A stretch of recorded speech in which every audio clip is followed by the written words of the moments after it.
Let's go! Cool kids step to the front. Cool kids. Too sweet sign for the click. Bitch, you don't work Gotta there. get the people what they want. Gotta get eradicate quick. Yeah, I'm up next. I'm the prince. They ain't been the same ever since. Living pretty well on the single for the rest of your I ain't life. giving no chance like this. Brock Lesnar on the beach. Look at the heat. Eat, sleep, Look flex, at the and heat. repeat. Whole new swag with a price on the tag. Coming live from the west to the east. Better recognize on the mouthpiece. Watch your See the ass. power level gotta increase. I get no bitches. I'm a hoe. Feeling like Gresh Unleashed.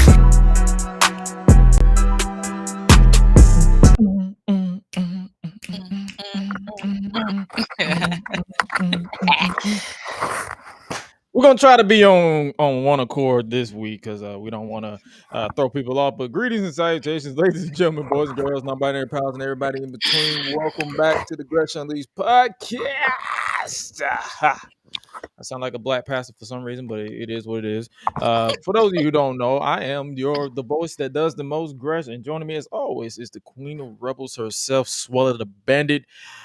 And today we're going to be talking about we're going to be sticking to the retro reviews, but this time we're going to step over to the competition of WCW, and we're going to go skip ahead in 1999 and talk about WWE or WWF Monday Night Raw from June. What is that? June 29th? 28th? June 28th, 1999. 28th. Okay. And the description basically is the Peacock description was, who is the new owner of the WWE, aka the World Wrestling Federation? So we'll be talking about that as always. And just like we did last week, we're going to be talking about House of the Dragons. We're going to be talking about, probably going to throw in some unpopular wrestling opinions in there. But before we move on to today's show, we got to give a special shout out to our Patreon backers over at patreon.com. I sound a little distant, but I think I'm good. Patreon.com/Gresh Digital, because without you guys, we wouldn't be able to keep this podcast afloat.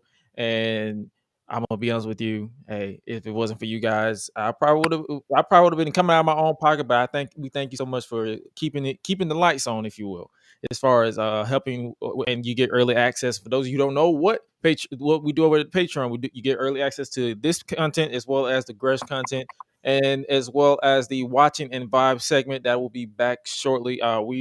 It's like we just got to make sure our schedules are synced up, because I know for those of you who don't know or already don't know, I'm gonna be out of town for the next 2 weeks. But I got two interviews lined up in the queue for you guys, so you guys can won't be deprived of the Gresh Unleashed content. So that will more than likely take place of the next week episode as well as the week after, and then we'll be back with our regularly scheduled program hopefully before the holidays, because the holidays are quickly approaching, and it'll be literally Thanksgiving, and usually we take the holidays off, like Thanksgiving, Christmas, New Year's. So that way, for those of you, be prepared for the season 2 premiere of the Gresh Unleashed podcast, January 2023. Reddit, I'm back doing Reddit reaction videos on the Gresh YouTube channel. If you haven't already, apparently the short versions always get more likes than the main version. But make sure you guys check that out if you guys want to be a part of that. Make sure you post anything interesting. Please be funny. For the love of God, please be funny. Over at the Reddit, that is r/Gresh. Is straight to the point. You don't have to memorize any gimmicks. It's literally r/Gresh if you want to join the Reddit and be caught on the main channel, which is on the road to 5,000 subscribers. So hey, make sure you guys subscribe to that, and make sure you guys support that as well.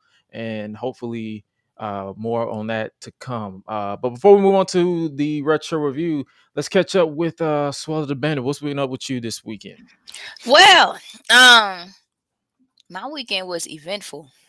I'm gonna say that. I did get a chance to hang out with a couple of my cousins. We had this past Friday. We went to celebrate her husband's birthday and her best friend's birthday. They're like around the same month or so. And actually, I take that back. Yeah, they're around like the same month or so. So yeah, we celebrated that. We went to a cabin. So it was my first cabin trip for the first time. I believe it was their first cabin trip as well. We had fun. We had a blast. It was like a good 3-day weekend, really 2 days, because we came back Sunday. So it was actually pretty cool.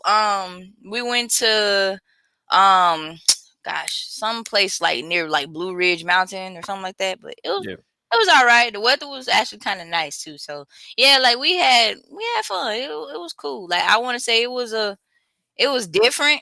I'll say that. But other than that, like it was pretty cool. Like we didn't have no animals come out on us out of nowhere. Nobody was attacked. Nobody was hurt. We were safe. So we had a good time. It was a good time. Oh, Michael didn't come and kill y'all. Now, like we No black. Michael Myers. Oh man. All of us black. Ain't nobody. Please. You can come to the cabin if you want to. Jason wasn't there either. Like, come Nope. on. Like, hey man, Jason's slipping. Cause they supposed to be, Big time. they He slipping. ain't coming to Georgia with that.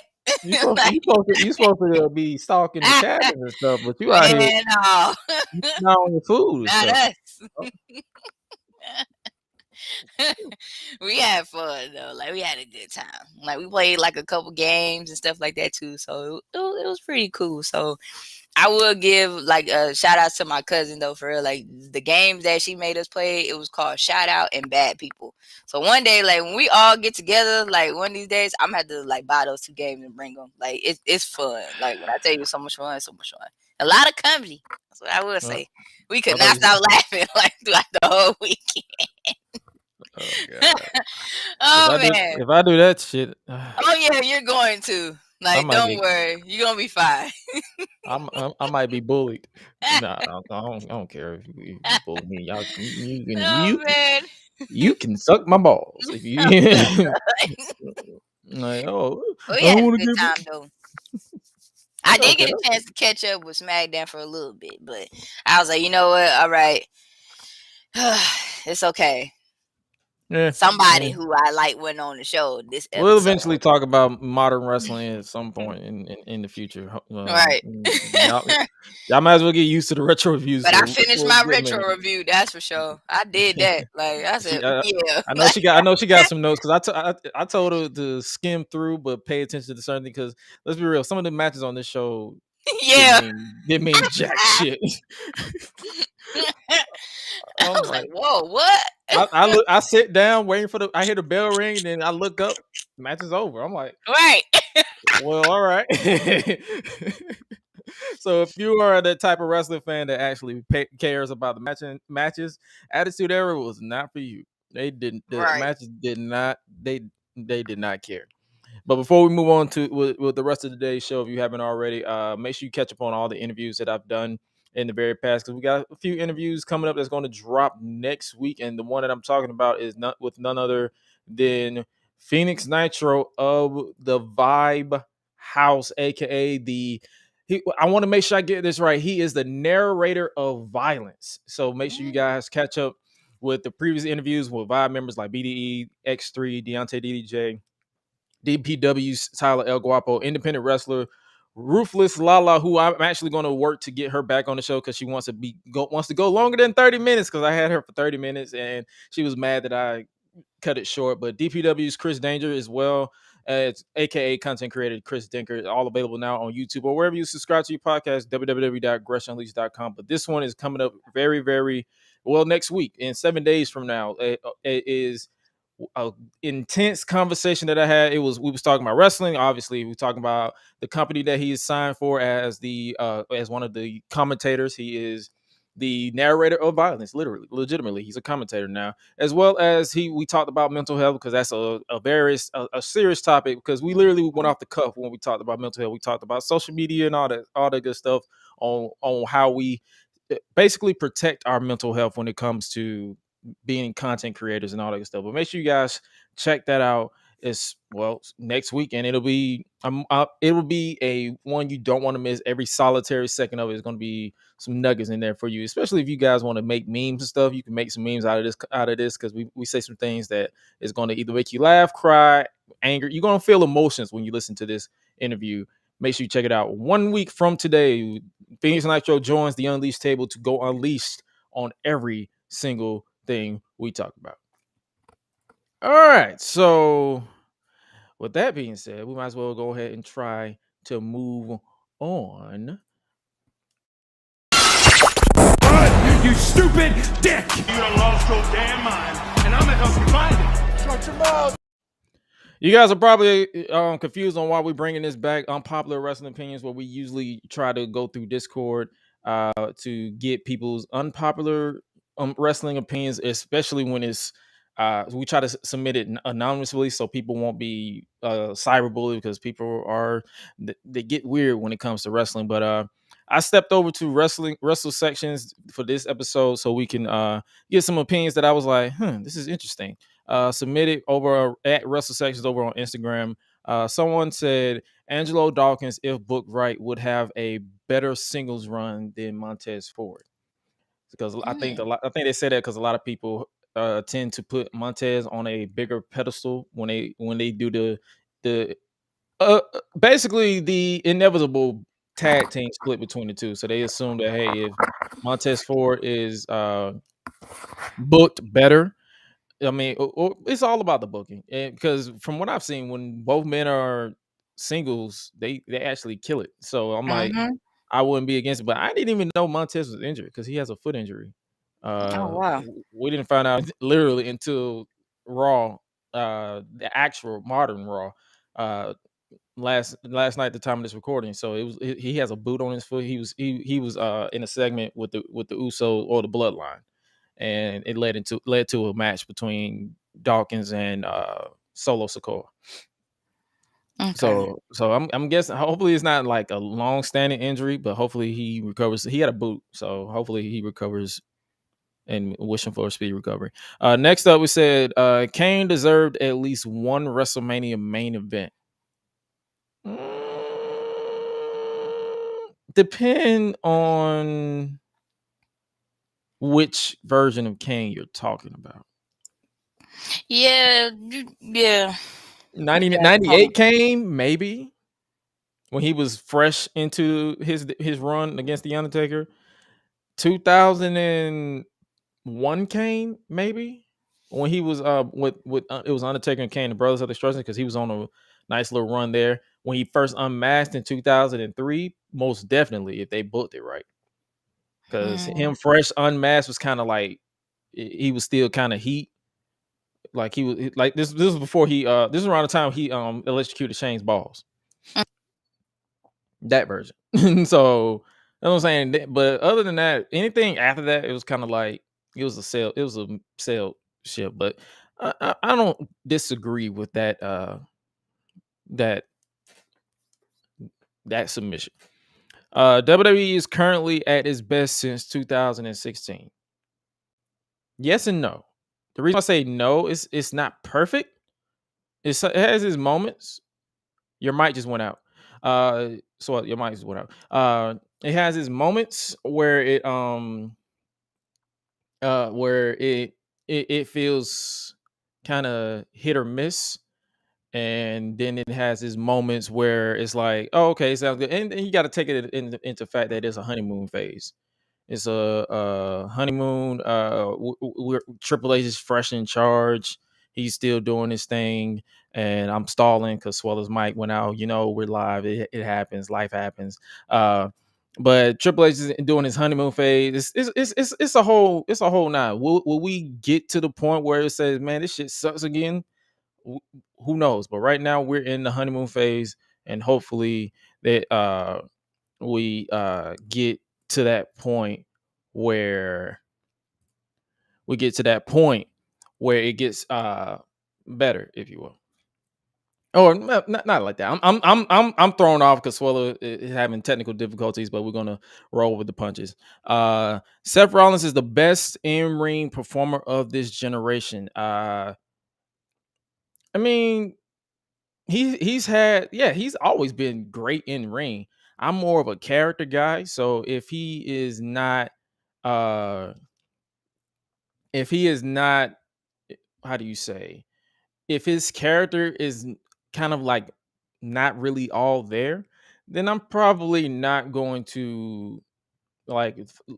For instance, when he had his match with the Fiend in 2019, or that Hell in a Cell, that entire debacle, the booking, it literally killed Rollins' gimmick for me, and I was just not caring about that man until he turned heel, became the Messiah, and then he finally found his niche as the visionary, the church choir director, basically. So now, hopefully, as he progresses. Yeah, he can arguably, that is one conversation that you can have. He's arguably the best, one of the best, if not the best wrestlers in the world, or especially in this current generation.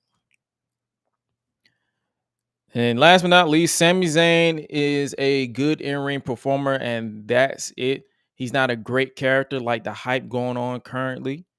I would highly disagree. I would highly disagree, because Sami Zayn, if it's like he is carrying he is carrying his workload. He is entertaining. He literally has Roman Reigns, Solo Sikoa, the Usos, who are supposed to be like a serious character, breaking gimmick. They're breaking they're breaking character because of this man. So it is it is it is a disagreement. I will probably have to disagree with you. Sami Zayn is good both in ring, and he is a great character in my opinion. So it's all opinionated. You have any thoughts? Let's roll a little bit back. Hopefully your microphone is good now. Can y'all Uh, hear me now? yep, yeah, we're good. All right, so let's rewind a little bit to get your opinion on this. WWE is currently at its best since 2016. What are your thoughts on that? Wow. So it's like yes and no. So basically, like I said, yeah, it's yes and no. It's like it has its good moments, but then it has its moments where you're like, oh, okay, this is still left over Mm-hmm. from Vince. This is still a Vince thing. Like this is still a Vince decision. So you kind of like, okay. Like, all right. Let's try to spin it a little bit. You know what I'm saying? So it that's what I'm saying. And then, like I was saying, it's a honeymoon period. So basically, everybody is Triple H is freshly in charge. He's only been in there for like 2 months now, or going on 2 months now, 3 months at the latest. So it's like people are still buzzed about, oh snap, he is interesting. Like you got this thing with the white rabbit, with who is the white rabbit? Who's behind these vignettes or these little QR codes, which I am not scanning no more. I don't give a I'm gonna need social media to scan the QR codes and let me know what's behind them, because I'm done. Because they'll flash it in the most random time, and then I'll be like, whoa, that's too quick. I'm not finna rewind and pause. Y'all gonna have to give it to me, because I like at this point I'm like, all right, but I Especially am when I don't feel like getting up. or to rewind. I'm like, but I do like one thing I do like about it. If this leads to more stuff like this, then we're in good hands so far, because Triple H is aware that, hey, this type of stuff draws people's attention. It Mm-hmm. forces you to pay attention, which was pretty much hard to do back when Vince was in charge, or the later parts of when Vince was in charge. It's like he lost that sense of urgency to keep people interested, because he's like, people are going to watch regardless. People are going to do whatever. They're going to talk about it. He don't care. So now Triple H is like, okay, yeah, we got the people who want to talk about it, but we also want to get new people, and you have some people coming back to watch it out of interest. And then I Mm-hmm. believe the last thing I talked about was Seth Rollins is the best in-ring performer of this generation. Wow. Would you agree or disagree? And why? It's like a bit of both. Cause Sami Zayn is pretty great. Yep. Bobby Lashley is definitely pretty great as well. So it's hard to just say just Seth Rollins alone. That's kind of hard for me, cause like he's not the only one. So Yeah. Yeah, and that's all I'm saying. Would that be an unpopular opinion? Yes and no. It's like I say, the beauty behind wrestling, professional wrestling, is it's so subjective that someone that you think is the best in the world can suck to somebody else. Mhm. And someone who I think is the best in the world, I for one think Bryan Danielson is the best in the world. Kevin Owens is the best in the world. Roman Reigns now is the best in the world. Seth Rollins, his current version, is the best in the world. Like if I look back at the Beast Slayer or the King Slayer, Mhm. I was not really sold on him yet until he became this entertaining, and the in ring was always there. But Mhm. once he got that character that was like, okay, this is entertaining, this catches my attention. You're always paying attention to, like, what the fuck does he be wearing? What is he talking about? Or like, oh, he's out of pocket. If he's, it depends on if he hates you. So I'm like, that's what I like. And Bobby Lashley, now, like at first, I wasn't a fan of his at first. Like I didn't really pay too much attention to him when he was in his first run in ECW or SmackDown, ECW, Raw, his first, like from 2006 to 2007, because I was a young fan, so I didn't really pay too much attention to all that. I was more so enamored with the Batistas and the John Cenas and the Undertakers and the Shawn Michaels and Randy Ortons and Edges. So I didn't really pay too much attention to Bobby Lashley. But then once he went to TNA and became the Walking Armageddon, and then he came back to WWE, I ignored the very first versions of WWE his return, because they didn't know what they had in him. But then once the pandemic hit, they didn't have no choice but to know what they had in him. So when he beat the Miz, become the WWE champion, when he was the United States champion the first time, and then, or the second time, because he's technically a 3-time US champion, then now he's US champion, he's making the title mean important. He's now one of the best wrestlers wrestlers / sports entertainers in the world, in my opinion. So that's what I'm saying. It's subjective overall. So it all depends on who do you think, how do you think, and all the good stuff. So with that being said, hopefully, let me for the future unpopular wrestling opinions, if you guys want to, make sure you join the Gresh Discord and submit your opinions, or hit me up on social media at Josh Gresham ORG or at Gresh Unleashed, and then I think we'll probably start trying to post a post to say, hey, give me your best unpopular wrestling opinions, and we'll read them out. That simple. Or they could just do it off for Instagram. Like, you know how that thing, like, ask me anything or something like that? You could just change the little caption and be like, you know. Yeah, I'll probably do that too. So I need to give her the social media accounts, at passwords, but then again, it might be full of Roman Reigns love, so I don't know. Man, no, it won't.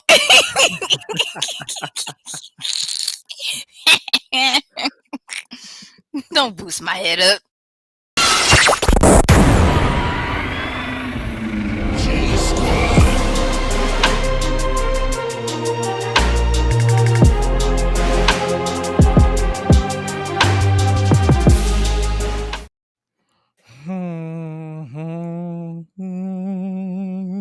Okay.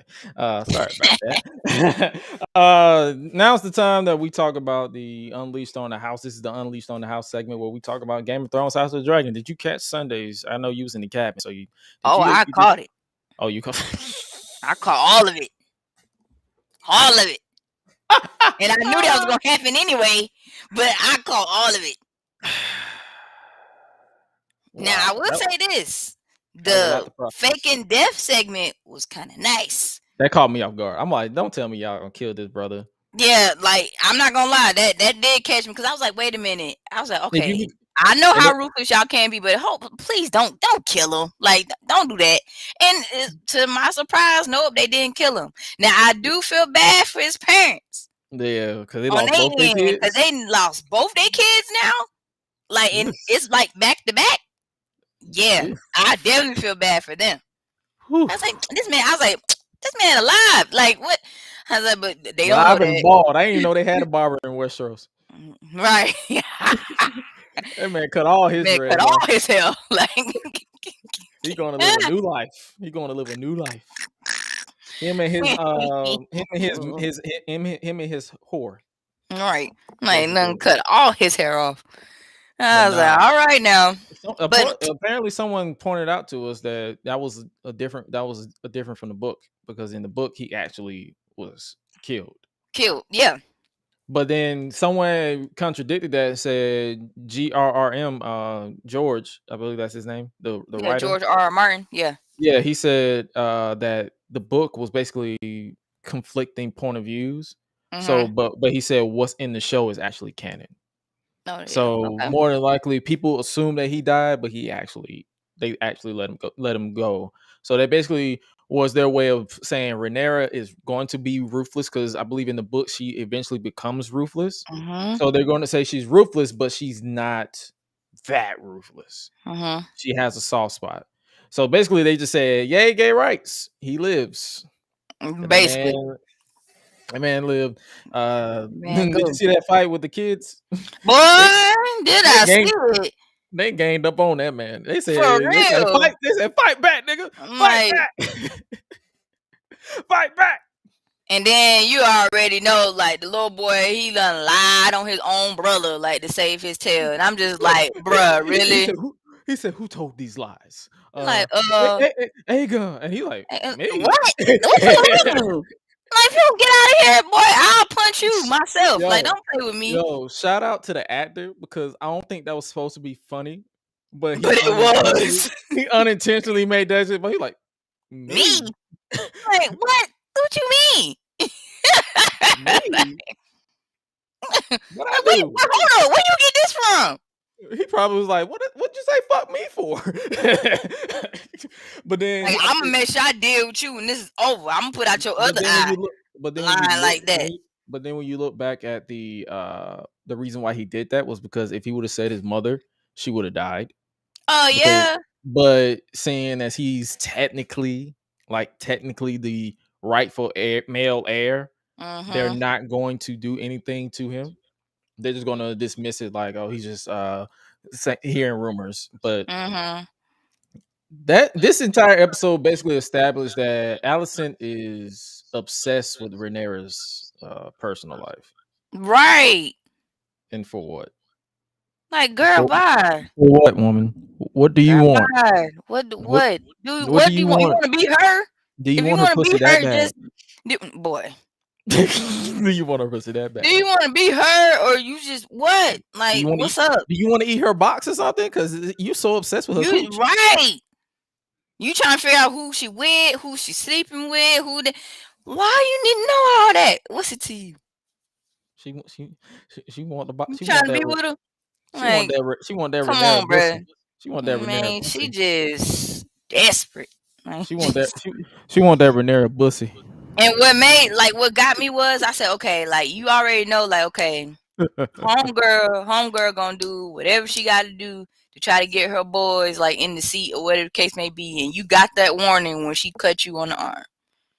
Like you know, like that ain't no real friend, like really, bro. But no, I said, yeah, time for war. I'm ready. Like that line that she said, now they know you for who you truly are. So basically it's set up like, hey, some people going to see that, oh, you're going to attack the throne, so let's not side with you. And I'm pretty sure the next episode, seeing as the preview doesn't really show Viserys, I'm pretty sure it's probably setting up to where he's going to eventually die at some point. And they're going to it's Team Green versus Team Black. Yeah, that's what it is. So Team Green is going to probably control, like, rule in his name, even though he can't really make a lot of decisions. So, and then obviously they continue with the uncle niece marriage. I knew that was gonna happen anyway. Yeah, and it's still gross, no matter how you put it. It is still gross. No matter how you put it, she's gonna need some strong people. So they said the behind the scenes episode, they was like, oh, it's they want to keep the bloodline pure. No, the way no matter how you spin it, no matter, right, it's still disgusting. I do not give a damn. Don't blame me. And I'm like, oh my God, this woman is still in love with her uncle 10 years after he said no. Like, and they still had sex on the beach, because of course. And then they after they faked Lenore, is it Lenore? I think so. I was pronouncing it Lenore. I think it's Lenore, but I was pronouncing it Lenore for some reason. But yeah, Lenore, his fake death set up for them to be married.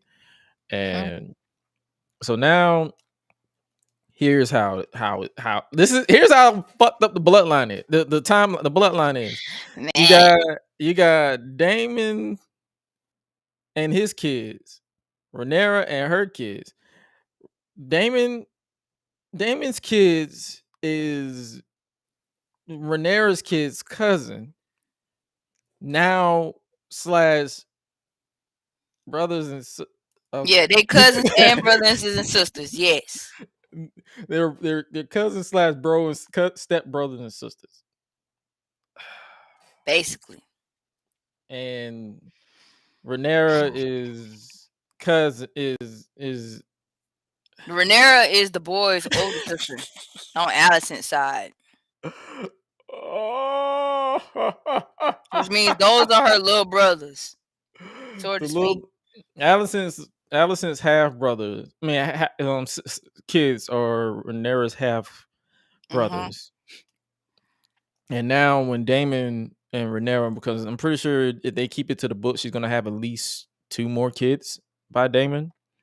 So now they're gonna be brothers. Yes, a lot of confusion is going on. Family, just too much. Inbred family. That's what that is. Just a whole inbred family. Now I think we need to family. It's just too much going on. I think we need to stop saying sweet we need to stop home saying, Alabama. We need to stop saying sweet home Alabama. We need to start saying sweet home Targaryen. For real, cause man. You see it, the silence that I have trying to explain this bloodline. It's too much. Silence. It's a lot. It's a lot. But if you haven't seen, my mama watching it right now because I heard the music earlier. She's probably confused. She gonna be just upset. She's gonna be like, so, oh god, how do you explain this bloodline? I don't. They fucking. That's all I can do. That's all I can say. But them dragons, it's like them dragons is lit though, man. Like I am kind of okay. I was a little mad that the little boy ended up claiming the dragon, but I wasn't, because I was just like, listen, if your mama, the girl's mama, your mama just died, one of y'all should have been out there going to get that dragon. That's my thing. Instead of waiting for an opportunity, go get it. Because that's my thing. She died. If you go by canon of the storyline, I believe from the episode that she died to the funeral, it was a whole month. So you had a whole month to claim the dragon. Boy, bump that! I would have got it that day. I wouldn't have to wait a whole month. I get it, mama gone, but if you knew that was your mom's dying wish to keep it within you guys. Come on, common sense would be like, let me go claim it. I understand you're grieving. Like, let's be real. Some people grieve. I think that's probably comes to the territory, because some men, we don't really give a shit. We'll just like, we'll grieve differently, but we're gonna claim that dragon. Exactly. Some women, they don't really think. They think with their emotion. And some women do that. Some women do. They'll try to cry and get all this other stuff out of the way first. And some women be like, "Nah, I'll cry when I get up in the air, because I ain't got time trying to cry on land. Let me fly in the air and get some time to myself. And it was my dragon. I can start crying." The funniest, the one that was complaining. But I think, because one had an egg and the other one didn't. So the one that didn't have the egg wanted to claim her mother's dragon, but too late. It's too late now. So now you're stuck with the other one. Hopefully the egg hatches at some point, because I believe it's gonna be another time jump. I believe it's gonna be. Let me pull up the tweet that I saw, because it was like, it's gonna be another time jump. I'm like, you gotta be shitting me! Another fucking time jump? Another one? They trying to make these people grow up quick. And they ain't wasting no time. And I get it, but at the same time, it's like, dog, can we not? Can y'all slow the fuck down? Nope. Like, what the fuck? Like, go read. Read. Do all the catching up you need from there. All right, so here's the current timeline. So season 1 was 6 months before episode 2. So that was like, it was a 6-month gap between episodes 1 and 2. Episode 2 and 3, it was a 3-year gap. Episode 3 and 4, it was a 1-year gap. Episode 4 and 5 was a 1-month gap. Episode 5 and 6 was a 10-year gap. Episode 6 and 7 that we just watched was a 1-month gap. And then episode 7 and 8, the one we're going to watch, is going to be a 6-year gap. So it's going to be a whole nother time jump. The only actor that went down in 6 years. I think the only actors that are going to change is some of the Targaryens, the ones that were. That the one that got cut up, he's gonna get older. the Amon, his character's gonna go up, and he ain't beating no Joffrey allegations because that the actor who playing him gives Yeah. me that vibe. I'm Yes. like, you're not beating the Joffrey allegations, my brother. You are not. And I believe they said You after ain't this far is gonna from it. be. I think they said after this is gonna be. That's it as far as like time jumps. So because I believe after episode 8, it's 2 episodes left for the season, and then we're gonna have to wait another 2 years for a new season. Because I think they take forever. I think they take literally a year It take a film while for to film production. these episodes, especially if you watch the Game of Thrones, so you know how long it took for them to release that final season, even though it was shit. But I digress. Other than that, this episode actually a lot of shit happened. You had and as much as I hate Allison, I got to give Olivia Cook, her actress, props because she ate that scene with her and Emma. They killed it as well. So hopefully they win some Emmys or something, because I don't really care too much about awards, but hopefully they win some Emmys or something for the way they acted in this scene, because it was banging for what it was. And shout out to to the queen that never was, because I know she going through it right now. She lost both her kids. Yeah, man. I'm like, are you gonna step up now? What you gonna do? I'm pretty sure she's gonna try to get her granddaughters to be the heir to the drift to I believe this, what is it, drift mark or something like that. I think so, yeah. Because they're going to because everybody knows that Rhaenyra's kids are not Valerian or Venerian blood. Like they white as fuck. They white as fuck. Ain't no black in them. Know that. Ain't no black in them. Ain't like. And then he said, "Shout out to Lenore. He said he tried, but he just couldn't." I'm like, bro, y'all got a medieval plan B, but y'all didn't have a medieval way for the cover to impregnate his wife. Like, he didn't care. Like y'all he couldn't jack off to a man, and y'all couldn't just insert the semen in her, and then boom, there's a baby. He don't care. He like, man, whatever. No, he actually cared, because that's what he I tell you that. He said I wish. He said I wish he said I had hope to bury your children in the few times we laid together. So they basically tried. I hate the guys for making me as this way. Yeah, as they like did. And she in character, even though they are in real life, they are queer. But I do not. You are an honorable man with a good heart. It's a rare thing. And I'm like, yay. She don't hate him. Thank you. Right. So, but overall, if you haven't seen this episode, make sure you check it out, and hopefully they don't fuck us up. They don't fuck us over by the end of the season, because I'm pretty sure we got it. Boy, I'm just preparing for it in case it does happen. Right.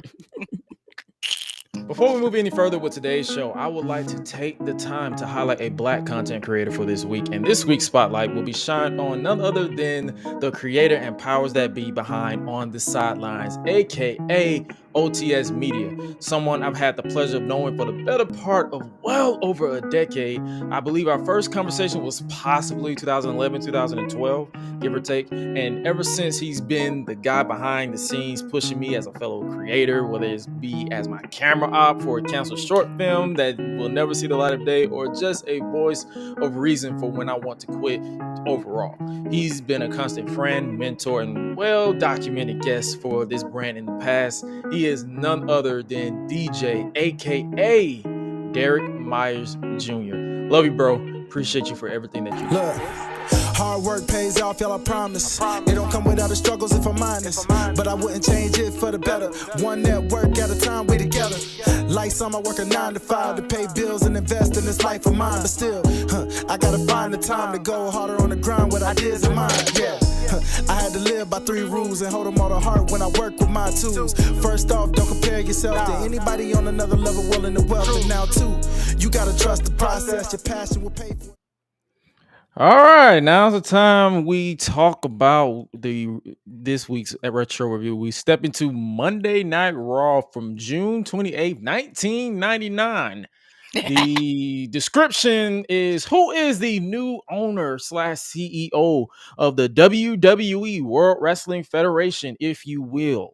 We got a WWF Attitude version is now playing. I was like, and all I wrote down was like, Mm-hmm. I was all I when it was playing, I wrote all I could write down was, God, I hope this doesn't suck.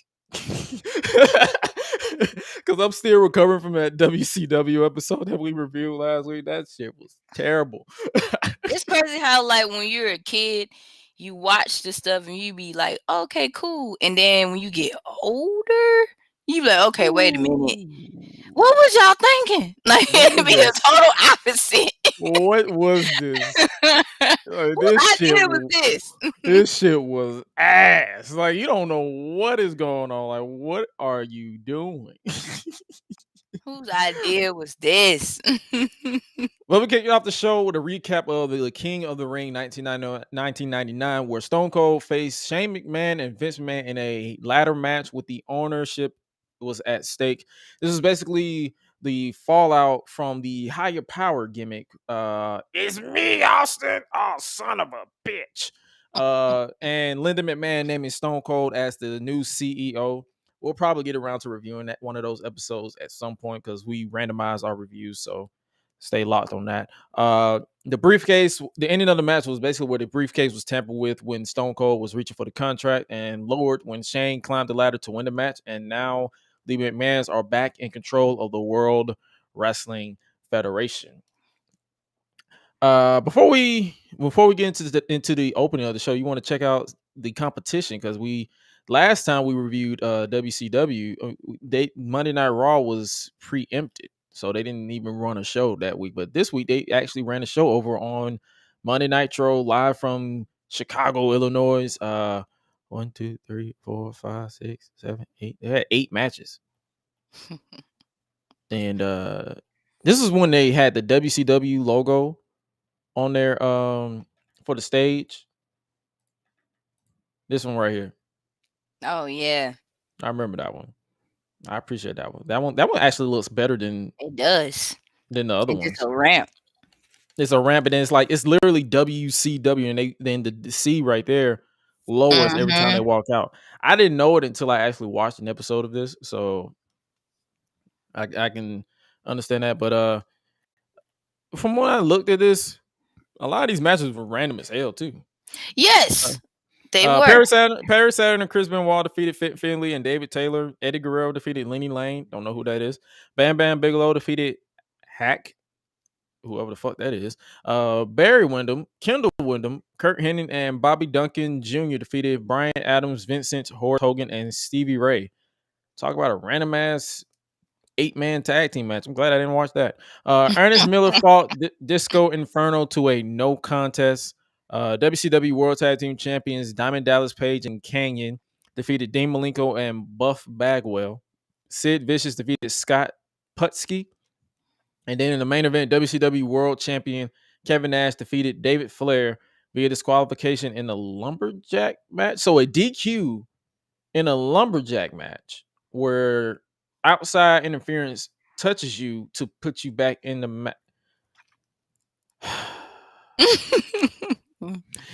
Anyway, moving on because that sounds like ass. Moving on from that, we kick off the show with the intro, and that shit go hard. I ain't gonna hold you. That intro, well, the boss of the south of the song to beat. I don't know what they were saying, but it got me hyped. It's better than whatever the fuck they got going on in today's WWE. Because Raw needs intro music like this again. The same with SmackDown. And don't get me wrong, the songs that they have now, Are You Ready? They aren't terrible, but it doesn't get you as hyped as you should be when you're watching a wrestling opinion. At least in my opinion. Monday Night Raw comes to you live from Charlotte, North Carolina Coliseum, and it is sold out with the fallout from the WWF 1999 King of the Ring on tap. Jim Ross and Jerry the King Lawler are your commentators for this. And then we kicked off the show with the corporate ministry. And I ain't gonna lie, this remix, it's kind of a bop. I was bopping my head a little bit. I was like,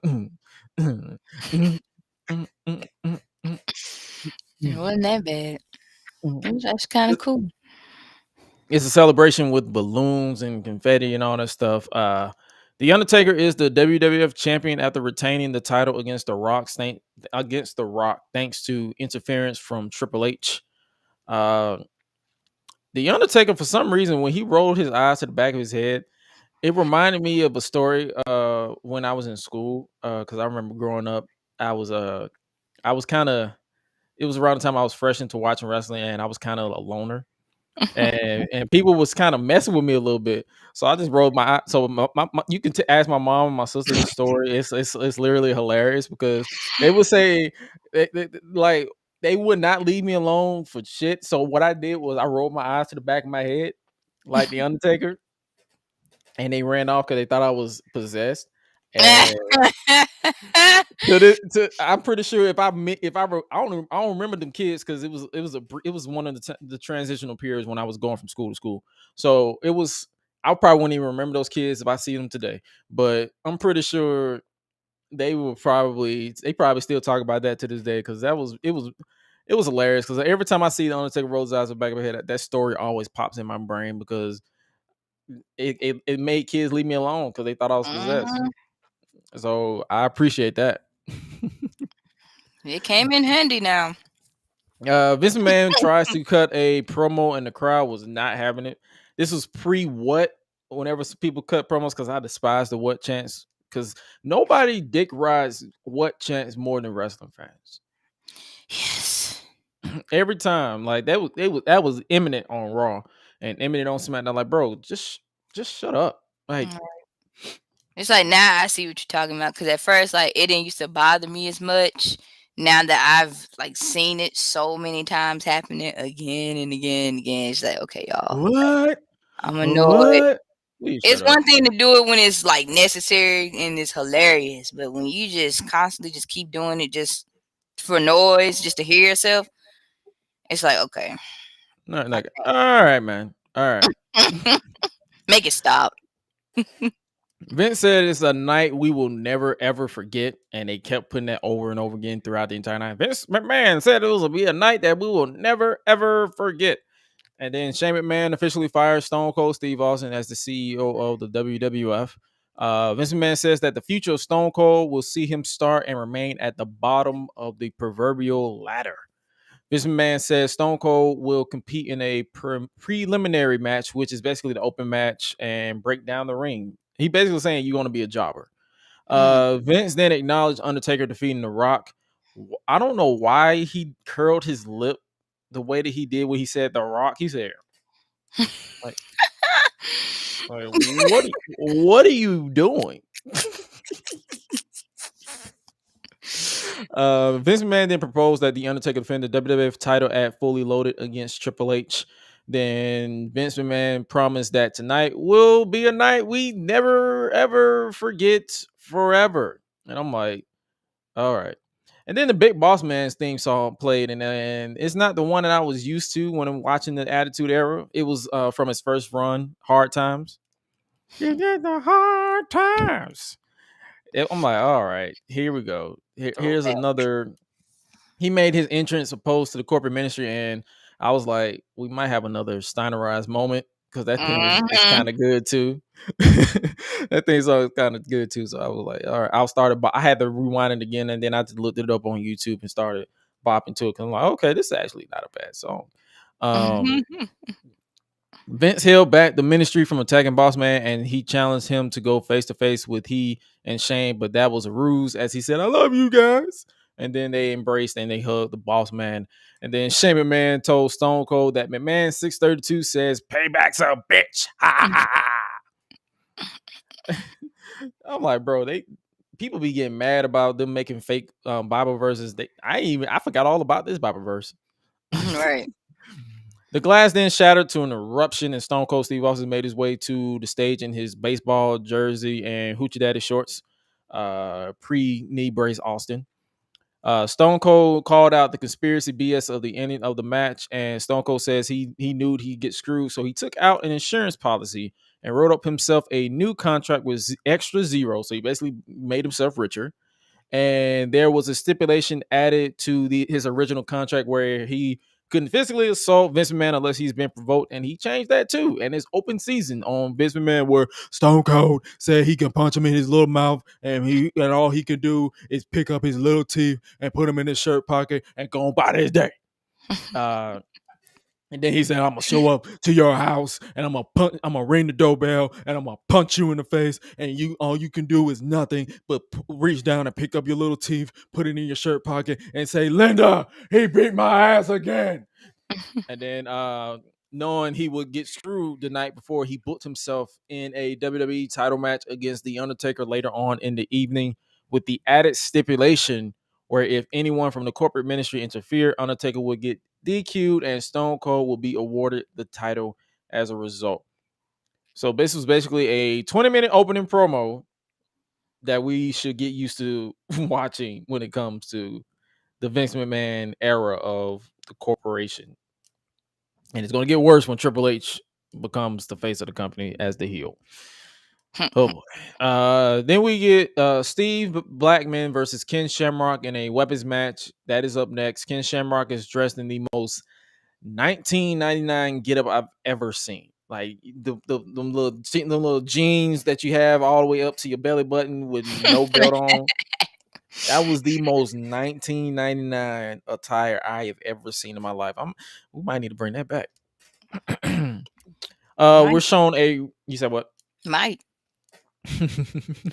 We're showing a replay of Blackman of Steve Blackman assaulting Shamrock during his match against Shane McMahon on Sunday Night Heat, with Shamrock bleeding internally. It's like he was bleeding from the mouth.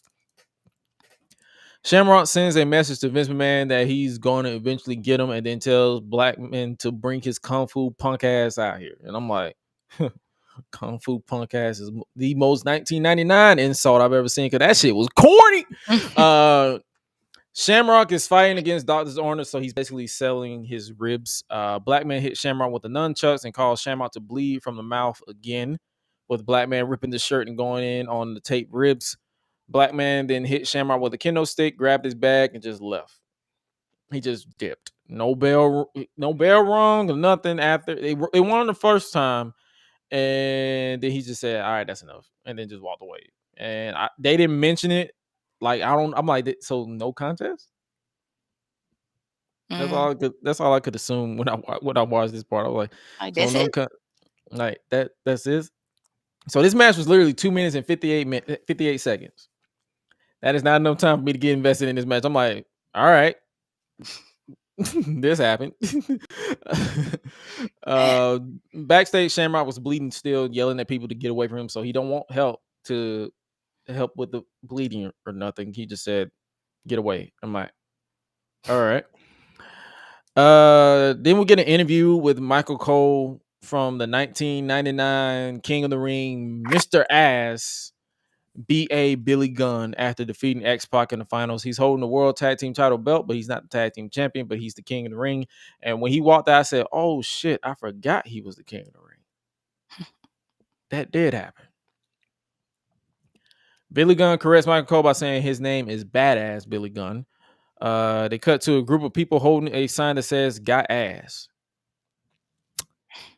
Yeah, I was wild in the Attitude Era. I ain't gonna lie to y'all. This was a promo basically solidifying Gunn as a narcissistic prick. Do they still? And I want to know, do they still sell those Mr. Ass shirts? Because the back says 4 words: "Check out my ass." That shit was the most 1999 shit that I've ever seen. Everything in this attire wise was 1999. Because then we heard the best Triple H theme song ever, "Don't At Me." 1, 2. Is this on? Hey, yo, Jimmy hit me with that Triple H. My time came on as Triple H, and China came out to interrupt this promo. And like I just said, I was talking about Fitz. His attire was peak 1999. Backwards leather cap, baggy pants. Like it's like they fit, but then they don't fit from the quads down. and then those loose fitted sleeveless t-shirts that he had on, like it was literally 1999 all from a T. And then I guess Billy Gunn thought he was about to fight. He said, "Easy, ass man, easy." I'm like, bro, say pause when you say that shit. What the fuck? Right. Like, They just wild with it, boy. Like they don't be caring. pause. Triple H brings up the fact that they aren't getting royalties for the DX merchandise, claiming they quote unquote were DX.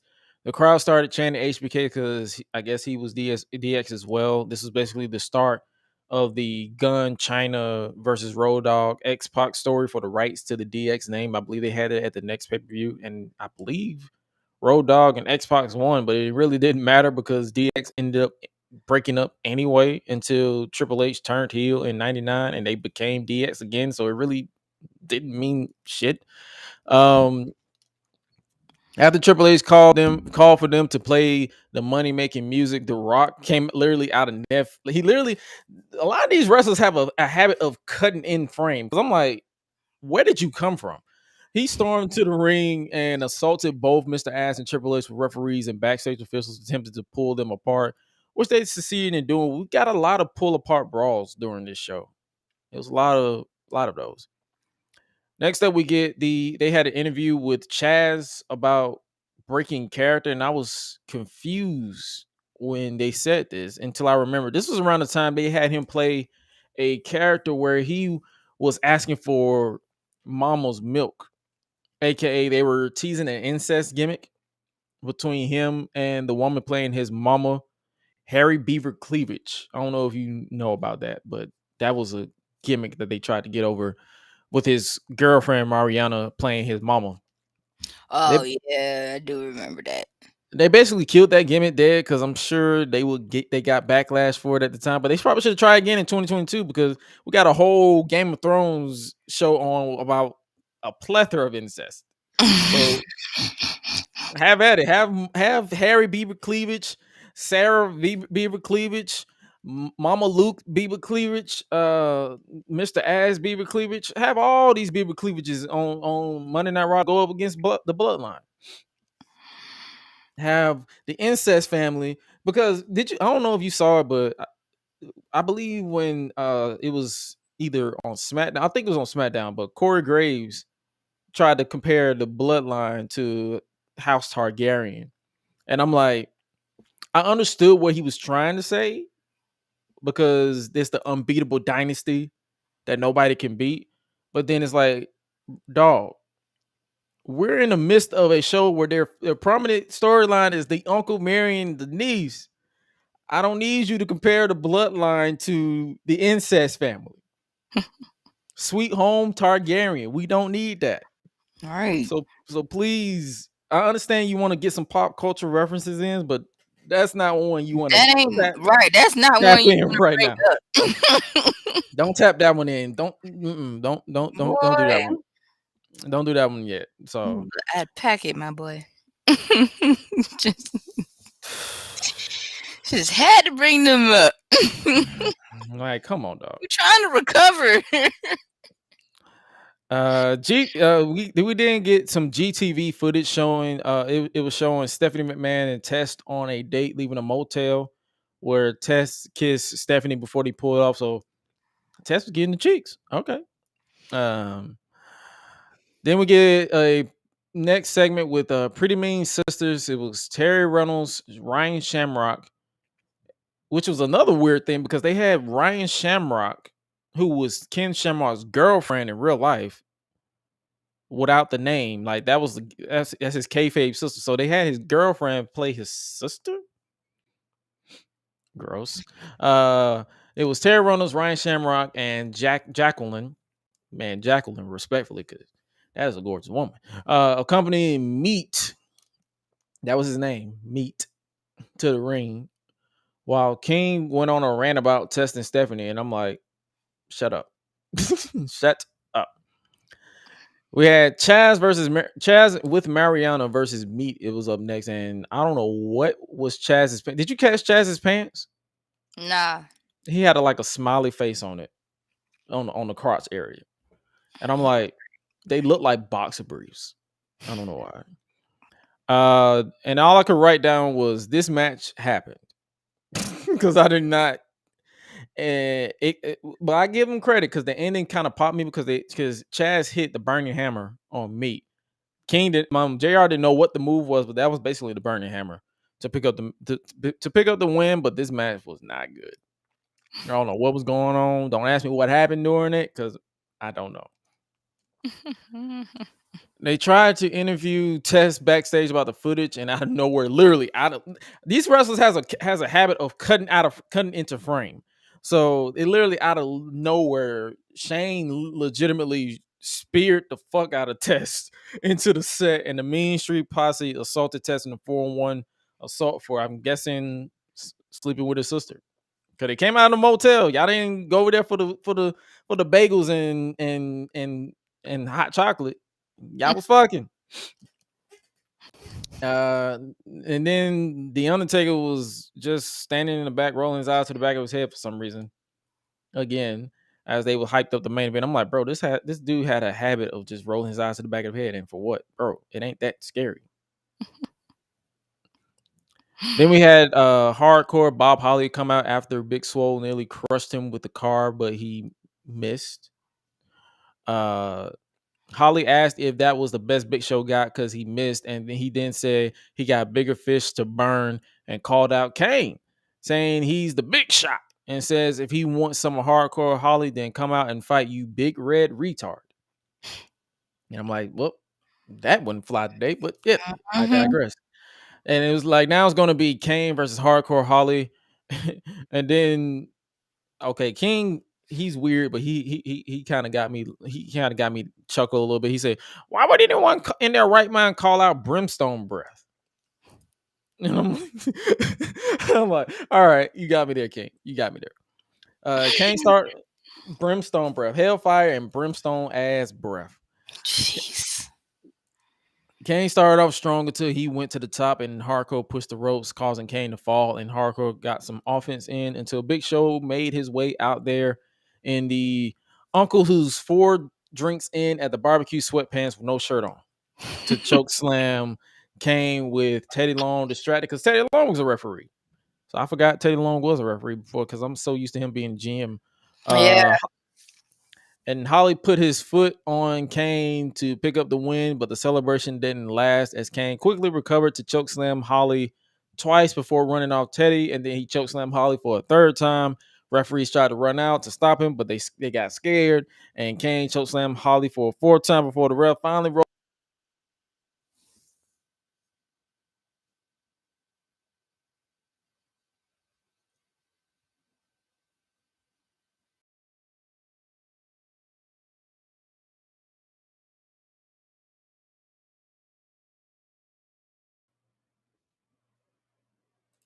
All right, we're good. All right, we're good. I don't know what just happened. Insert cut for editing wise. All right. But live we're here. What live it happened. I had a little brief connection issues. It happens. But where was I? But this segment was solid for what it was. And I am not gonna lie to you. This is where I checked into the point where I'm like, okay, these matches don't matter at all. Like that. So this is it. I said time to skim through. I'm like, these matches don't matter at all, and your camera froze. But the matches don't matter at all, at all. Next up, we get a segment. It was Triple H and The Rock. They made their way to the ring next. Do you smell what The Rock is cooking? I don't. He has so many theme songs, but this one I didn't hate as much. The story of this match is The Rock is pissed at Triple H for costing him the WWF title. Finally. Suela's camera as frozen. Finally. Great. It is still frozen. Finally. The Rock has come back. to Charlotte. The Rock says, last night at King of the Ring, The Rock did sacrifice me because he took my own hand and stuck it straight up my I must be still stuck then. yeah, because the finally, because Wow. I guess he was talking, he was cutting a promo to the Undertaker, calling him out for what went down at King of the Ring. He said, last night at King of the Ring, The Rock did sacrifice me because he took my own hand and stuck it straight up my candy ass. Because he wrote that. He said that's basically what was written on the back of his neck. And then he says, now Triple H, The Rock says you don't have enough hair on your Rudy Poo candy ass to come out here and let The Rock to come out here to serve you up a nice Rock hamburger with extra cheese. And when you get thirsty, The Rock has a nice tall glass of freshly squeezed monkey piss to go along with it. And I'm like, bro, what is your obsession with monkey piss? That boy. That man loved talking about monkey urine. And for what? Just nasty. Nasty son of a bitch. Just It's nasty, just a bro. man what The Rock is cooking. No, dog. I don't want to smell that. You know what pee smell like? No. Especially if they're not hydrated.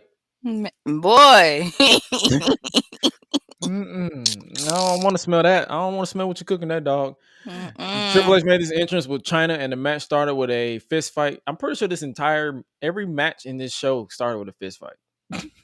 The match ended. It wasn't really a match. It was basically a transition into the next bit, which was the match ending with Billy Gunn attacking The Rock with a club to the face, and it caused the match to end in another DQ. So no more outside interference. Brad Pitt with an attitude, says Jim Ross, and I'm like, who? But then I was like, oh, Brad Pitt, and I was like, because I was confused. I was like, who is Brad? Oh, Brad him. Pitt. I had a moment. I was like, who? And then Triple H and China walked away as Gunn posed over The Rock. Michael Cole wanted to give an update on The Rock, but then literally out of nowhere, left field, Val Venus was getting his ass whipped by Draws, and Prince Albert was like, good, get his weird ass out of here. Especially if you go based off of his current persona. Sean Morley is a weird motherfucker. Then the Godfather came out with the whole train, and that was a lot of milk. A lot of milk was present with his brother. It's time once again for everybody to come aboard the whole train. Is there any pimps up in this house? Yup. And I'm like, huh? Like the whole train. The whole, them hoes tell. Oh. Y'all know the Godfather be pimping hoes nationwide. I want you to reach down and light it up for the Godfather and say, pimp it ain't easy. And I'm like, this was so 1999. It is. And then look at the one in the red. I bet her name is Shagwell, JR. King. All right. This is the part where King was just... It'll be Godfather versus Edge, because wrestling still matter in this company for some reason. It'll be Godfather versus Edge. My sister still thinks he's a vampire because he looks the same, but a little more grizzled now. During the match, Prince Albert and Draws made their way down to the ring for some reason, as King kept talking about the women. So this match really didn't matter. It was basically built to get King's gimmick over. Godfather hit the whole train on Edge before Dross distracted the ref, and Prince Albert hit a military press slam on Godfather before Edge hit a spear on Godfather to pick up the win. This was a match. Didn't really care for it that much. After the match, Albert and Droz assaulted Godfather and tied him up in the ropes before Droz and Albert threatened to give one of the ladies, most specifically the red dress that King was talking about the entire time, a piercing. They were literally going to pierce her tongue in the ring. That was not sanitary at all. Before Edge made the save and helped out the lady and Godfather. I'm like, this segment is still going for some reason. The ladies then hugged up on Edge as a thank you, and the lady in red left with Edge as Gangrel watched on in disgust. Gangrel was watched on in disgust. I was watching on in confusion on why this segment was still going. I said, so what we talking about? No, that's how I was. I said, huh? Like, what are we doing again? Like, oh yeah, wrestling. All right.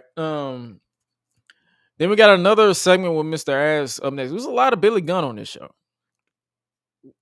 as he goes one-on-one with Bradshaw with possession of the tag team title belt at stake. The match was okay for what it was. As the match progressed, Mr. Ass mooned Farouk, which caused him to get on the apron and go These names. These names are weird. For attacking Gunn, but he sidestepped and Farouk connected with Bradshaw accidentally. And when Gunn was about to go for the famouser, X-Pac came and literally pulled his hair and just said, yeet. And Bradshaw connected with the clothesline from hell to pick up the win to reclaim the belt. After the match, China assaulted X-Pac and it was 2-on-1 with Billy until Road Dogg made the save and took out both of their former friends to stand tall with the suck it chance. Because the 25th anniversary of DX is coming up on Monday. Mm-hmm. So we got to sit through and watch old men reminisce about shit that was popular 25 years ago. Saying, suck it, suck it. Oh my God. Grow the fuck up. Next up, we get it's WWF Women's Champion Ivory with Nicole Bass, and she looks the same from when we last saw her in the Women's Royal Rumble match. She legitimately looks the same. And that's what happens when you choose peace and mind your business. Hey. Ivory issued an open challenge to any woman in the crowd, and she asked Jim, the security, to let the woman who actually walked in. And she said, "It's fake anyways, honey. Don't you know? It's all right. Come on." And I'm like, "Oh, y'all was saying anything back then, because I know a lot of old heads would probably get mad at you for saying saying fake." He let the lady stay, and the lady tried to back out until Ivory slapped her, but she fought back until Nicole Bass. Because Nicole Bass was there too. Snatched her off and hit her with a powerbomb before choking her until Ivory pulled her off. And Ivory helped her up and then clotheslined her, and the crowd was even more quiet than I was, and then assaulted her further before pulling her hair as Jim, the security, pulled her off to end the segment. And all I wrote down was, this was awkward. I have no words for this segment. I'm like, this segment happened. That's all I can say. This segment legitimately happened. That's it. Next up, Michael Cole interviews Vince McMahon about what happened at King of the Ring, and Vince says he's not worried about Stone Cold at all.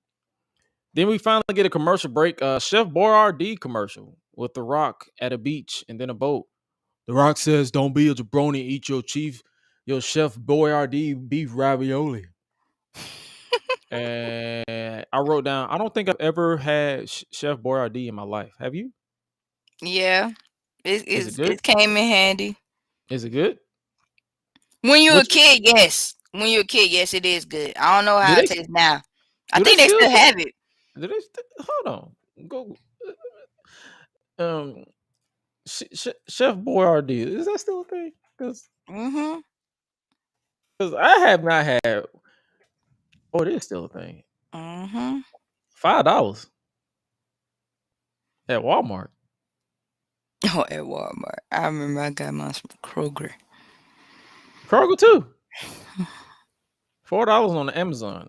I might have to come around. I'm not gonna lie. Like that was before I got into ramen at the time.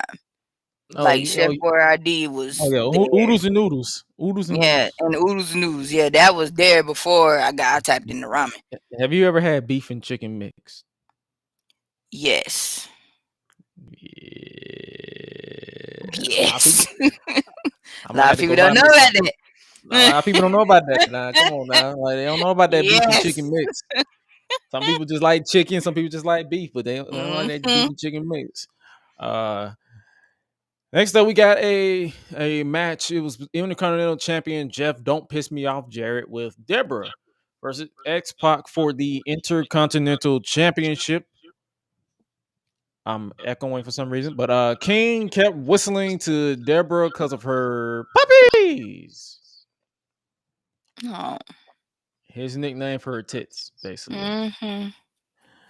Deborah tossed King a "Show me your puppies" t-shirt, and I said, "Please make it stop."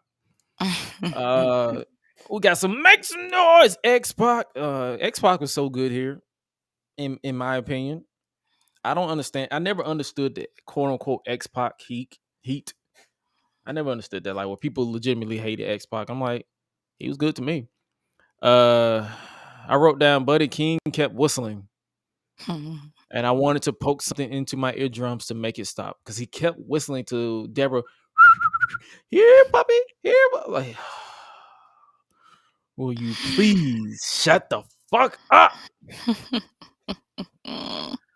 I was like, and he kept doing it for like 10 minutes. I'm like, dog, stop. X-Pac hit a low blow on Jeff Jarrett to break free of the chokehold, which the ref didn't see somehow, but Jarrett didn't sell it long. So, all right, they were basically having a Mac Classic, and the crowd could care less. They could not care until the Bronco Buster. And then obviously out of nowhere, Mr. Ass came again and tried to hit X-Pac with Jarrett's guitar, but missed, and Pac took him out long enough for Deborah to get on the apron and unbutton her jacket to expose the rest of her boobies, even though 98% was shown. So what were we doing here, Deborah? You were not your attire did not leave anything for the imagination to begin with. You just literally unbuttoned one button and say, here's the bottom of all the top boobs that I already see. Great. Basically. I'm like, all right. Someone tossed in a drink for some reason, and then the camera missed the impact of X-Pac hitting Jarrett with the guitar, and he went for the pin.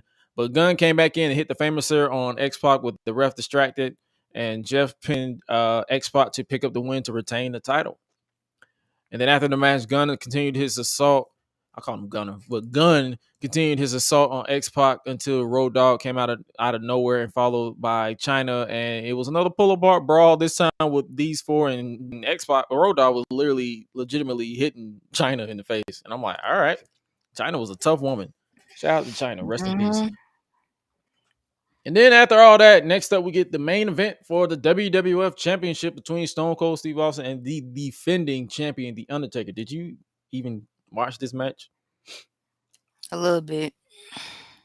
The Undertaker ministry But then I theme, skimmed through and I ended up knowing who won, but I still skimmed through Yeah. a little bit too at the same time. I don't blame you. It was basically a brawl. Like I said, every match started like a brawl.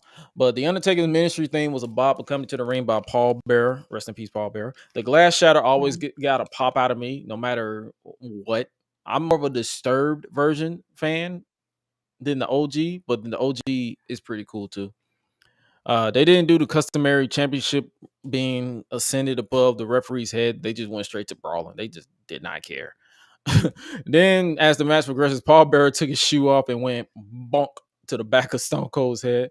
He said, boop.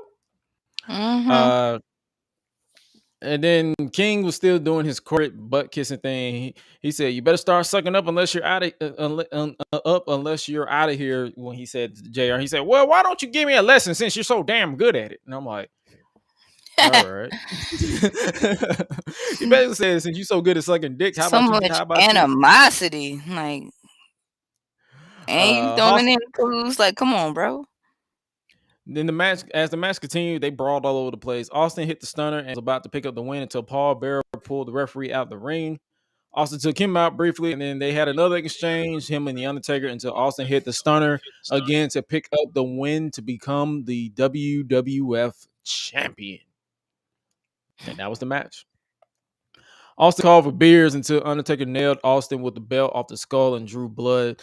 So this was basically to set up their first blood match that happened at Fully Loaded, where I believe the stipulation was if the Undertaker won, Stone Cold would never challenge for the WWF Championship again, or versus if Stone Cold won. Vince McMahon was gone from the WWF, which didn't last that long because I believe he was back like 3 months later. So a lot of these stipulations stick in the Attitude Era. Now that I think about it. But Austin calls for the beer. So basically, I think we probably should watch that match though, because I haven't seen that match in a while. We probably should watch that match for the return of watching Bob. It's been a minute since I've seen that match, so we probably should watch that. Raw ends with Undertaker just lighting up Austin in the corner. Oh my God, we're out of time. We gotta go. So that was the end of Raw. Monday Night Raw ends with Undertaker whooping Stone Cold's ass, even though he won the WWF title.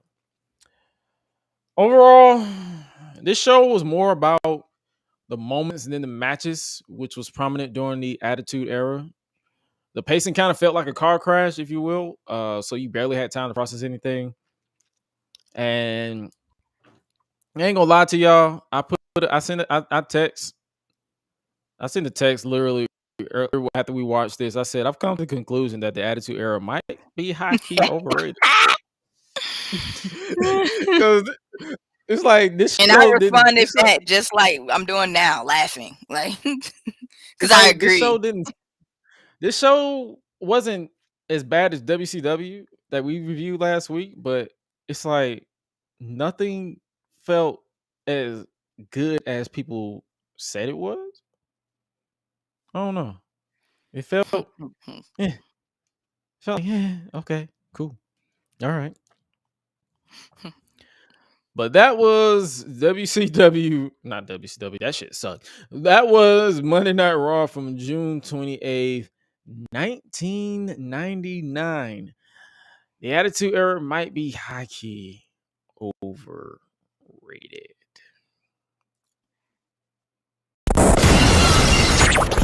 Acknowledge me. All right, as we get ready to get up out of here, this is the time of the show. Chop it up with the Bandit, the Queen herself. Give us the top 3 trending topics or anything to talk about as we wrap up today's show. Take it away, Queen Rebel. All right, so the trailer for Super Mario movie is supposed to come out, I believe, Thursday, which is October 6th. It is supposed to star in Chris Pratt. I think he's playing Mario, so I believe. But yeah, I'm actually pretty excited about it though. But I know it's supposed to come out in theaters, I believe, April 7th of next year. But the trailer is supposed to be this Thursday, so I'm definitely excited about that. Black Adam will come out October 21st. Black Adam stars The Rock, so be sure to tune in for that. If you haven't, just check out his Instagram page. He's been promoting it like crazy, so I'm definitely excited about that as well. Also, I did get a chance to talk to some of my friends that are in Florida. They're doing just fine. They are all right. They're safe. They still, it's a lot of um recuperating and things they have to do, and take care of everything after the hurricane just passed. But other than that, they're doing all right. And as always, make sure you guys keep them in prayer. Also, I believe the BET Awards is supposed to come on today. I think at 9, BT Hip Hop Awards or something like that. I don't know. watch that shit. But I yeah, I think that comes on today at 9 o'clock. If y'all watch that, then yeah, that's supposed to come on tonight, I believe. I want to say, please stay safe out here.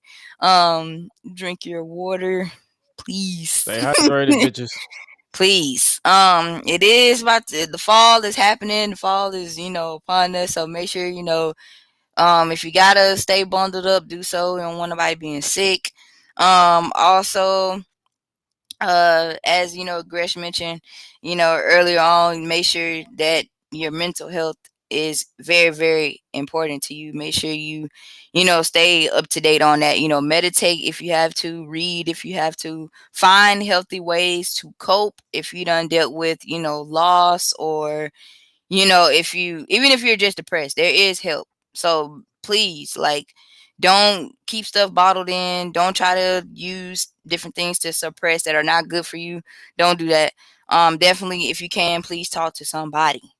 It is okay. It's much helpful releasing things than it is to keep it bottled in. And that's all I got.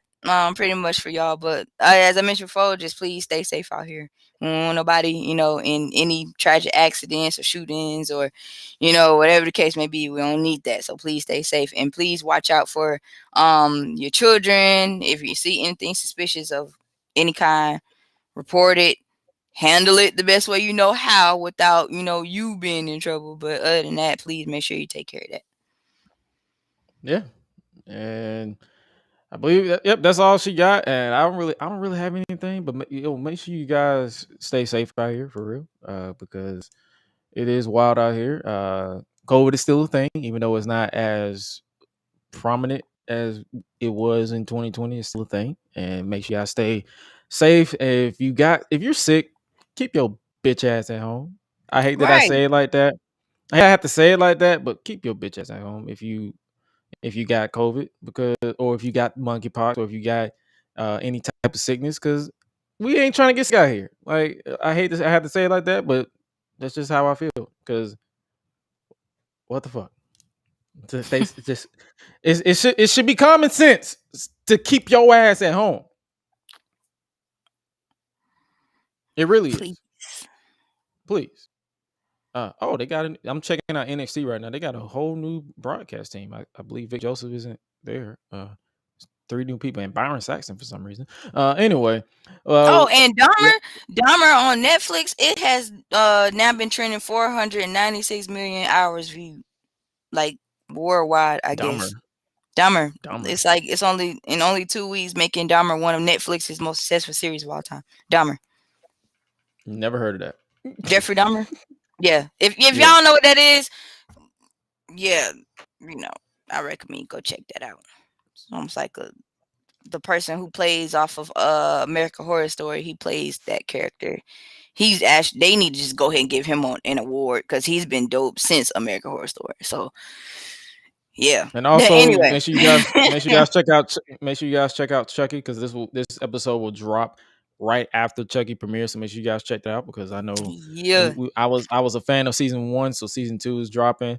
And for real though, make sure you guys check out the interviews I got coming up. Like I already said at the top of the show, make sure you check out the one I have with Phoenix Nitro that drops on next Thursday, because we will not be synced together to record our usual episode. So in place of next week, the episode that will drop next week will be the one with Nitro.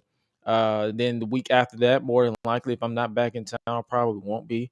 So we'll more than likely drop another interview to make up for that, and then we'll more than likely be right back with us before. We'll be right back with each other, I think, before the week of or the week before or week after my birthday. We'll figure that out. Before we get out here, you want to check out, because I believe Extreme Rules is this weekend. You want to give your thoughts on that? I think so. I think I might. Yeah, I think I might be checking that out for sure. I'm gonna go with Seth Who you Rollins. think Yeah, I'm at.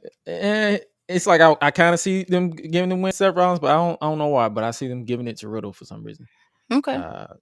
There's that. It's a fight pit match between Seth Rollins and Matt Riddle, and then we have the I Quit match between Edge and Finn Balor. Even though in this picture, Edge looks like he hasn't had sleep in months.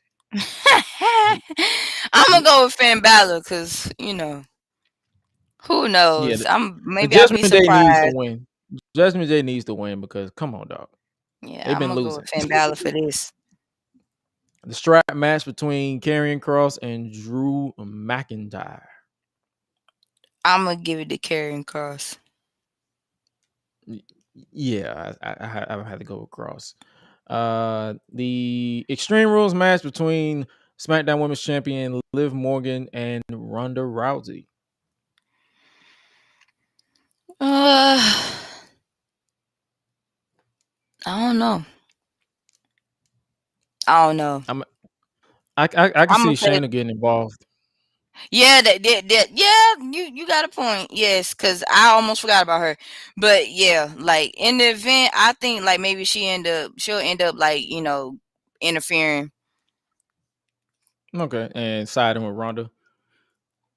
Yeah, possibly. I think I saw someone's preview for it. They said, "What if Charlotte Flair returns and costs Ronda?" Hey, who knows, man? Who Then we knows? have we're going to keep to the women. A ladder match for the Raw Women's Championship: Bianca Belair versus Bayley of Damage Control. The way Raw ended, I kind of see them giving Bianca the win without pinning Bayley, but then at the same time, I wouldn't be too much against Bayley winning the title. Yeah, me either. It's like this is a situation where I'm like, I hope both team wins. That's how And then it's going right now. Like, that's how I'm feeling about it. And then the last match we have is a good old fashioned Donnybrook match. Is Imperium versus the Brawling Brutes, Sheamus, Botch, Ridge Holland, Pete Butch Dunn, Gunther, Ludwig Kaiser, and Giovanni Vinci. I might have to put the I might Brawling have to put it Brutes. on Imperium. Oh, you got Brawling Okay. Brutes? Okay, that's not bad. Yeah, we split on this one, but kind of just see because this is their match, and the last time Sheamus had a Donnybrook They did match, lose. Yeah.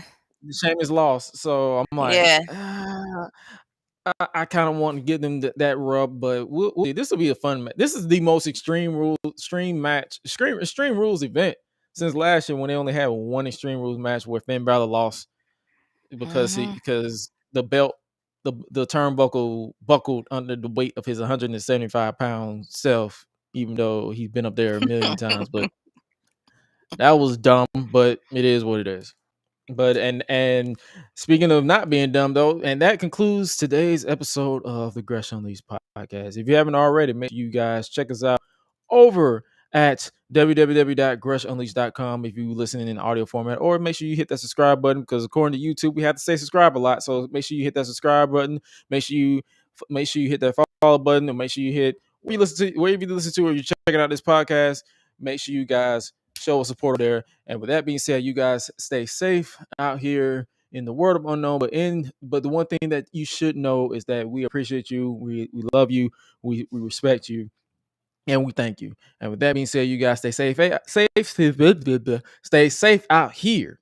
And remember to always make sure you cop the merch. Eat, sleep, flex, and repeat. Make sure you cop the merch. And also make sure before I sign off officially, make sure you cop the new merch. Is flexing season that is available now over at gresh.live/merch. Make sure you cop that and make sure you rock that. And we also have a limited edition of the flexing season. It is purple and gold. It is partially because it's Halloween season, but it also, if you're a fan of the Lakers, that's something you guys will probably want to cop as well. You have different variations that you can catch over at the official gresh.live/merch store. And with that being said, you guys stay safe out here. Remember to always eat, sleep, flex, and repeat. Oh yeah, be breezy. Bye, y'all.